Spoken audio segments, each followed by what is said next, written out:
Hello दोस्तों, welcome to sleepy classes. दोस्तों, आज हम नया टॉपिक फ्यू मिनट सीरीज के अंदर एनवायरनमेंट से पढ़ेंगे, वो है IUCN। लास्ट क्लास में हमने क्या पढ़ा था, वो था वाइल्ड लाइफ प्रोटेक्शन एक्ट। ये कुछ ऐसे ऑर्गेनाइजेशन है या जिनके अंदर डिटेल में पढ़ना जरूरी है, क्योंकि भाई क्वेश्चन बहुत आते हैं। ठीक है, चलिए तो जल्दी से स्टार्ट करते हैं। सबसे पहले इसकी बैकग्राउंड देखते हैं, क्योंकि वो जरूरी है। यूनेस्को ने हेल्प करके 1948 के अंदर बनाया IUPN।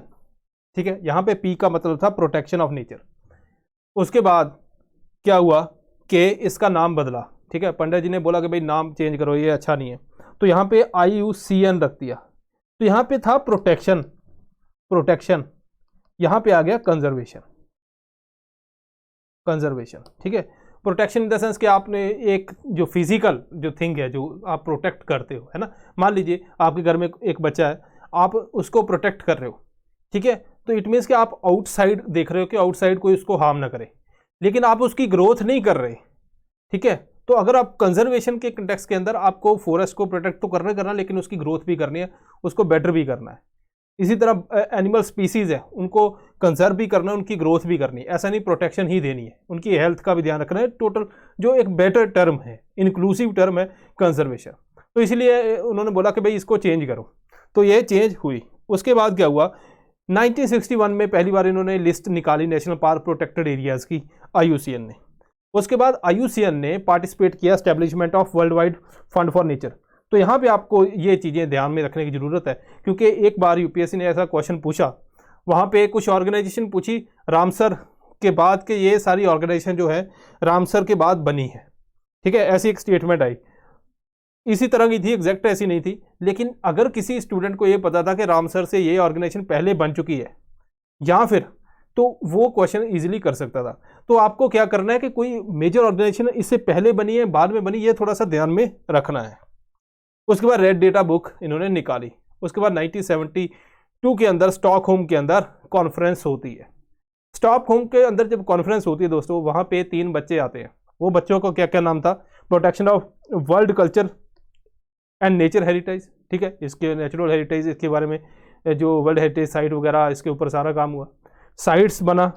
ठीक है, उसके बाद रामसर कन्वेंशन है। तो ये तीनों इंपॉर्टेंट है। तो IUCN यहाँ पे भी अच्छा पार्टिसिपेट करता है और इनकी जो फॉर्मेशन के अंदर हेल्प करता है। तो IUCN क्या है, बेसिकली इंटरनेशनल ऑर्गेनाइजेशन है जो काम करती है कंजर्वेशन के अंदर, नेचर को कंजर्व करना है, सस्टेनेबल यूज। तो जैसे आप देखते हो क्रिटिकल इंडेंजर है, ये वो सारा IUCN स्टेटस देती है। हेडक्वार्टर लैंड स्विट्जरलैंड के अंदर यहाँ पे इसका है। ठीक है, अब बात करते हैं इसकी स्ट्रक्चर की। स्ट्रक्चर को कैसे पढ़ना है, क्या स्ट्रक्चर इंपॉर्टेंट होती है। जैसे कोई भी है ना, छोटी सी ऑर्गेनाइजेशन है, हम उसकी भी स्ट्रक्चर में घुस जाते हैं, उसके नहीं, जो मेजर है, क्योंकि भाई ये तो रग रग में है ना IUCN। तो यहाँ पे इसकी स्ट्रक्चर के बारे में पढ़ना जरूरी है, थोड़ा सा आइडिया लेना जरूरी है। वर्ल्ड कंजर्वेशन कांग्रेस है, यहाँ पे इसके मेंबर सारे हैं, 4 साल में मीट करती है। 2016 में भी मीट की थी, उसके बाद 20 का इन्होंने फ्रांस का रखा। काउंसिल की बात करें, काउंसिल जो है गवर्निंग बॉडी है, प्रेसिडेंट जो है मेंबर से सिलेक्ट किया जाता है, और जो इनके मेंबर हैं वो यहाँ से आते हैं। ठीक है, अब 4 साल बाद वर्ल्ड कंजर्वेशन जो कांग्रेस है वो मिल रही है, तो बीच में काम कौन संभालता है, वो काउंसिल मिलती रहती है टाइम टू टाइम। सेक्रेटरीट है, यहाँ पे अराउंड 900 स्टाफ है, 70% from developing countries according to official website. इसका मतलब ये है, मान लीजिए यहाँ पे हमें लगता है यार ये तो कोई स्टेटमेंट, इसमें हमें क्या लेना देना। UPSC पूछ ले कि जो मेजर मेंबर्स हैं, है ना, UPSC पूछे कि IUCN जो है वो फेयर नहीं है, UPSC ऐसे स्टेटमेंट बनाती है, वो फेयर नहीं है भाई, है ना। या फिर वो बोले कि डेवलपिंग कंट्री IUCN को हमेशा क्रिटिसाइज करती हैं, क्योंकि जो मेजॉरिटी ऑफ मेंबर्स हैं they belong to developed countries. तो अब वहां पर हम फंस गए, हमने कहीं पढ़ा ही नहीं इसके बारे में। तो यहाँ पे अगर आप देखोगे तो 70% डेवलपिंग कंट्रीज से, तो वो स्टेटमेंट गलत है, UPSC ऐसे फ्रेम करती है। प्रेसिडेंट जो है डायरेक्टर जनरल, ठीक है जी, हेडक्वार्टर, इसके बारे में ऑलरेडी बता दिया। अब बात करते हैं मेंबर्स जो है। सेकंड स्टेटमेंट बता रहा हूं मैं कैसे आ सकती है, आपको ध्यान रखना है। UPSC बोले कि इसके जो मेंबर्स हैं वो कंट्रीज हैं, लेकिन NGO वगैरह कुछ कोई बन नहीं सकता। तो अब वहां पे भी हमने ध्यान में रखना है कि इसके मेंबर NGOs एजेंसीज हैं। ठीक है जी, 1300 के अराउंड मेंबर हैं, उसके अंदर 170 जो है कंट्रीज हैं। इट मीन मेजोरिटी तो बाकी है, कंट्रीज तो कम है। कमीशन, इसके अंदर 6 कमीशन है। इसके अंदर जो मोस्ट इंपॉर्टेंट है वो है स्पीसीज सर्वाइवल कमीशन। एजुकेशन से रिलेटेड कमीशन है, जो एजुकेशन को फैलाता है, लोगों को एजुकेट करता है उसके बारे में। एनवायरमेंट सोशल पॉलिसी के कंटेक्स्ट के अंदर है, एनवायरमेंट लॉ के अंदर है, इकोसिस्टम मैनेजमेंट है, प्रोटेक्टेड एरियाज़ के ऊपर कमीशन है। अलग अलग कमीशन बैठते हैं जैसे जैसे इनकी ज़रूरत पड़ती है। अवार्ड भी कोई देता है, बहुत से अवार्ड देता है। जॉन फिलिप्स देता है, हेरोल्ड जेफरसन मेमोरियल अवार्ड देता है, ऑनरेरी मेंबरशिप ऑफ IUCN 2016 ये मिला डॉक्टर अशोक खोसला। ठीक है जी, तो ये इंडिया से थे और ये ही was also at a senior position of Brundtland commission. Brundtland commission UPSC के अंदर आ चुका, किससे रिलेटेड है? This is related to sustainable development. ठीक है जी, तो ऐसे क्वेश्चन देखो, एक एक वर्ड से क्वेश्चन बन रहे हैं, बहुत क्वेश्चन ऐसे आए हुए हैं।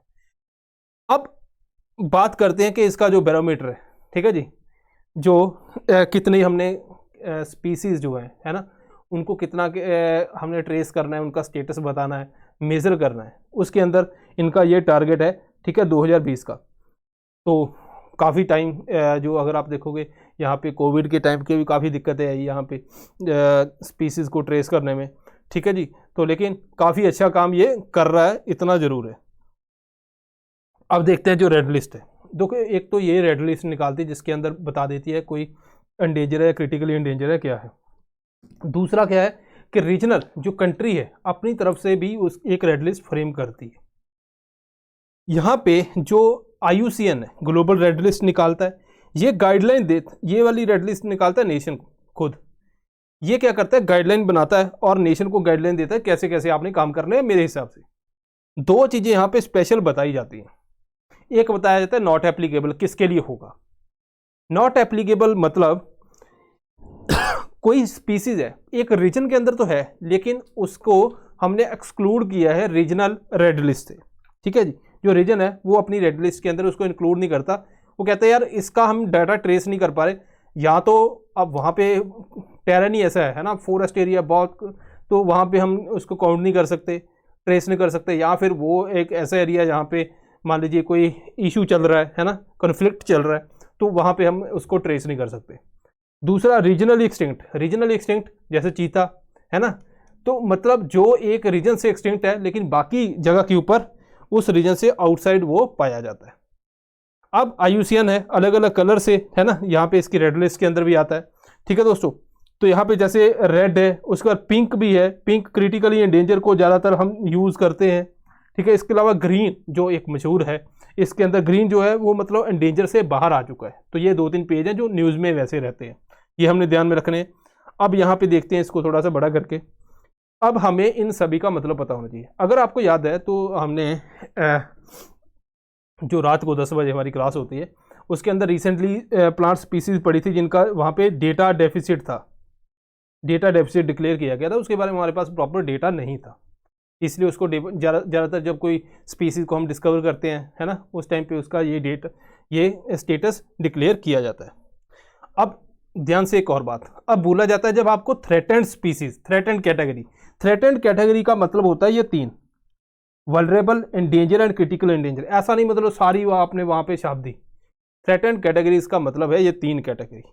मैं आपको ये बताऊंगा कि कौन से क्राइटेरिया के हिसाब से इनको बोला जाता है। उससे पहले जनरल, नॉट वैल्यूएटेड मतलब कि कोई स्पीसीज है वो एलुएटेड नहीं है। डेटा डेफिसिट का मतलब क्या है, एप्रोप्रिएट डेटा हमारे पास नहीं है। लीस्ट कंसर्न मतलब इसके बारे में इतना कंसर्न है ही नहीं। क्यों भाई, क्योंकि ये इसका नंबर काफ़ी है, वाइड स्प्रेड है, अबंडेंट है, क्वालिफाई नहीं होती, ना क्रिटिकल एंडेंजर कह सकते हो आप, ना एंडेंजर, वल्नरेबल या नियर थ्रेटेंड इसको नहीं बोल सकते। नियर थ्रेटेंड क्या है, जो थ्रेटेंड हो सकता है फ्यूचर के अंदर थ्रेटेंड हो जाए। मतलब अगर यहाँ पे मैं जाऊँ लीस्ट कंसर्न और नंबर कम हुआ तो नियर थ्रेटेंड, और कम हुआ तो थ्रेटेंड के अंदर आ जाएगी। वल्नरेबल, फिर एंडेंजर, फिर क्रिटिकल एंडेंजर, बहुत नंबर कम है, फिर उस रीजन से एक्सटिंक्ट होगी, रीजनल एक्सटिंक्ट, उसके बाद वाइल्ड के अंदर एक्सटिंक्ट होगी है ना, तो उसके बाद टोटली एक्सटिंक्ट। ठीक है दोस्तों, तो यहाँ पे इधर देखते हैं थ्रेटेंड की 3 कैटेगरी है। वल्नरेबल का मतलब क्या है, A to E क्राइटेरिया को मीट करे वल्नरेबल के। ये A to E क्राइटेरिया क्या है, यूपीएससी ने अभी तक यहाँ पे क्वेश्चन नहीं पूछा, यूपीएससी के अंदर यहाँ पे क्वेश्चन नहीं है, लेकिन आज हम इस क्लास के अंदर देखेंगे उसको। अगर क्वेश्चन आया तो पहले प्रिपेयर करना पड़ेगा। यहाँ पे एक चीज़ का ध्यान रखना है, वल्नरेबल का मतलब होता है हाई रिस्क, एक्सटेंशन का हाई रिस्क है वर्ल्ड के अंदर। एंडेंजर का मतलब है वेरी हाई, वहाँ पे कंफ्यूज मत हो जाना। एंड क्रिटिकल एंड डेंजर का मतलब एक्सट्रीमली हाई। क्राइटेरिया क्या है? ए टू ई, इसका भी A to E for endanger है, इसका A to E for vulnerable है, इसका A to E for critically endanger है, इसको देखेंगे। इसके बाद आता है और नंबर कम हो गया, एक्सटिंक्ट इन वाइल्ड, वाइल्ड के अंदर मतलब कैप्टिविटी जू वगैरह के अंदर वो है, लेकिन जंगलों के अंदर अब नहीं है। इसके बाद एक्सटिंक्ट है जब लास्ट इंडिविजुअल खत्म हो जाता है तो वो पूरी एक्सटिंक्ट हो जाती है। अब बात कर रहा हूँ ये ए टू ई क्राइटेरिया की। ए टू ई क्राइटेरिया के अंदर क्योंकि यूपीएससी ने क्वेश्चन नहीं पूछा अभी तक, तो यहां पे हमें जो मोस्ट इंपॉर्टेंट है वो चीज का ध्यान रखना है कि मान लीजिए एक कोई पॉपुलेशन है, उसका नंबर 100 है। अब 100 में से क्या हुआ, 50 रह गए, तो उसको वल्नरेबल डिक्लेयर कर दिया। 50 में से अब 30 रह गए, ठीक है, और की डेथ होगी। इट मीन्स के 70 जो है, यहां पे 70% जो है रिडक्शन होगी, तो यहां पे उसको इन्होंने एंडेंजर डिक्लेयर कर दिया। अब और 10 बच गए, तो यहां पे इसको क्रिटिकली एंडेंजर डिक्लेयर कर दिया। लेकिन ये वाला क्राइटेरिया जो है ये तब है जब रिडक्शन रिवर्सिबल है, मतलब कि आप उसकी जो रिडक्शन है 10 रह गए 100 में से, तो आप उसको दोबारा, उसकी रिडक्शन ईजी है, ठीक है, तो उसको आप दोबारा उतना नंबर कर सकते हो। अगर रिडक्शन नहीं रिवर्सिबल, तो यहाँ पे क्या था, 10 रह गए थे, तो हमने क्रिटिकली एंडेंजर उसको डिक्लेयर किया था। तब उस केस में अगर रिडक्शन नहीं रिवर्सिबल है, पॉसिबल नहीं है ना, तो तब वी जब 20 होते हैं, 20 होते हैं, उसी कंटेक्स्ट के अंदर हम उसको क्रिटिकली एंडेंजर बोल देंगे। इसके अलावा ज्योग्राफिकल रेंज के ऊपर क्राइटेरिया है। क्रिटिकली एंडेंजर का आप याद रख लेना, 100 से कम है, ठीक है, रह गया area of extent of occurrence and occupancy. इसके बीच में आपने डिफरेंस बताना है, क्योंकि मैंने ये जब डी के लेक्चर होते थे उस टाइम पे मैंने बताया था। तो कोई भी अपना दोस्त है जो जिसको इसके बारे में इन्फॉर्मेशन है, वो मुझे जरूर कमेंट के बारे में बताए इसके अंदर के इन दोनों के अंदर फ़र्क क्या होता है। इसके अलावा स्मॉल पॉपुलेशन है, वेरी लार्ज पॉपुलेशन, उनके नंबर के हिसाब से इसमें आप मत जाना।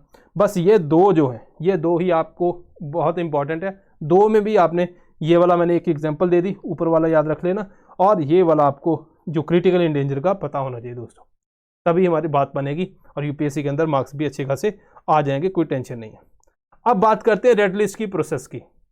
असेसमेंट होती है, पहले रेड लिस्ट अथॉरिटी असेसमेंट करती है कि यहाँ पे कोई स्पीसीज है ना, उसको इसके अंदर डालना है नहीं डालना। उसके बाद रिव्यू होता है, ठीक है, जो वहाँ पे फोकल पॉइंट है वो रिव्यू एक्सपर्ट रिव्यू करते हैं कि ठीक है इसको डालना कि नहीं। उसके बाद सबमिशन होता है, रेड लिस्ट यूनिट के अंदर जाती है बात और एक्सेप्ट कर लिया जाता है और वो स्पीसीज अपनी रेड लिस्ट के अंदर आ जाती है। IUCN रेड लिस्ट कमेटी भी है, जहाँ पे रेड लिस्ट पार्टनरशिप वगैरह, बाकी स्पीसीज सर्वाइवल कमीशन जो है, ठीक है, उसको गाइड किया जाता है। स्पीसीज सर्वाइवल कमीशन क्या है, जो स्टार्टिंग के अंदर मैं बताया था कि इसके बारे में हमने थोड़ा सा आइडिया लेना है। ये बेसिकली क्या है, यहाँ पे क्या होता है, स्पीसीज के सर्वाइवल के ऊपर, कंजर्वेशन के ऊपर, इकोसिस्टम हेल्थ के ऊपर, इसमें एक्सपर्ट रहते हैं जो इसके ऊपर इंफॉर्मेशन हमें प्रोवाइड करते हैं।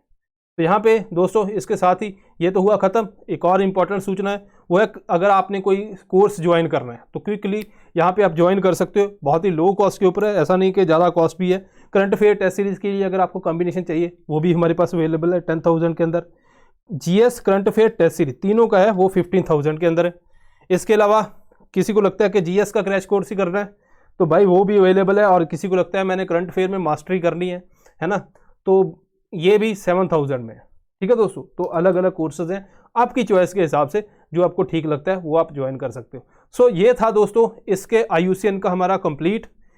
इसके अंदर कुछ और ऐड करना है कि और कोई टॉपिक कुछ आपको लगता है कि ये टॉपिक कहीं ना कहीं कवर किया जाए, तो उसके ऊपर मैं डेफिनेटली कोशिश करूंगा, आप कमेंट के अंदर बताना। सो मिलते हैं next time, thank you very much.